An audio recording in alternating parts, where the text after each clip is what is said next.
መጀመሪያው ትልቁም ጸሎት የሚባለው አባታችን ሆይ።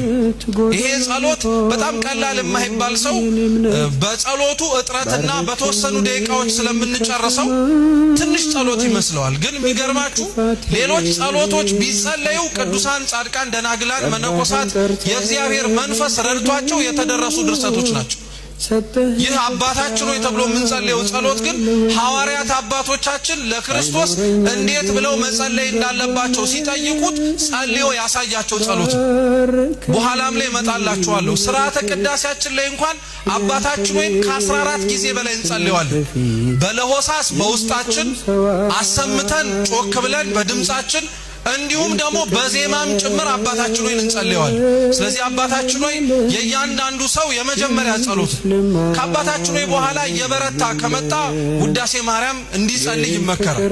ውዳሴ ማርያም ከጸለየ የዕለት ዳዊት መዝሙረ ዳዊት እንዲጸልይ ይደረጋል። እነዚህን ሁለቱን ጸሎቶች በተለይ ውዳሴ ማርያምንና መዝሙረ ዳዊትን በደንብ ጠንቅቆ ካወቀ በኋላ እንደ ሰውየው አቅምና ብርታት ሌሎች ጸሎቶች እንዲጨምር ይደረጋል። ከሚጨምራቸው ጸሎቶች መካከል አንደኛው ወንጌል ነው። ምን አልኳችሁ? ወንጌል ነው።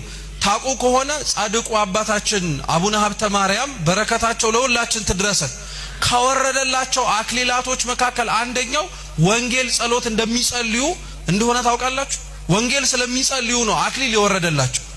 እንግዲህ አስቡት፣ ሰው ጸልዮ ወንጌል በማንበቡ የተነሳ አክሊል ከወረደለት እንደኔና እንደናንተ ተቀምጦ የሚማረው እግዚአብሔር ዝም የሚለው ይመስላችኋል? ክብር አለው። ክርስቲያኖች ወንጌል መስማት የጆሮ ጉዳይ ብቻ አይደለም፣ የጽድቅም ጉዳይ ነው። ሰው ስለሰሙት ነገሮች በሙሉ ይመሰገናል። ሥርዓተ ቅዳሴያችን ላይ አንዱ ወንጌል ሲነበብ ካህኑ የሚጸልየውና እግዚአብሔር ቢያደርግልን ብሎ የሚማጸነው ምን መሰላችሁ? እናንተ ይህን ያዩ አይኖቻችሁ የተመሰገኑ ናቸው፣ ይህንን ቃል የሰሙ ጆሮዎቻችሁም የተቀደሱ ናቸው። እናንተ የምታዩትን ያዩ ዘንድ ብዙ ነቢያት ጻድቃን ተመኙ፣ ግን አላዩም። እናንተ የምትሰሙትን ይሰሙ ዘንድ ብዙ ጻድቃን ነቢያት ተመኙ፣ ግን አልሰሙም አለ። እየሰማችሁ ነው። ወንጌል ቀላል አይደለም ማለት ነው። ክርስቲያኖች ተቀምጦ ሲሰማ በጣም ቀላል ነገም ልናገኘው የምንችለው የእድል ጉዳይ ይመስለናል። ግን ወንጌል እንደዛ አይደለም።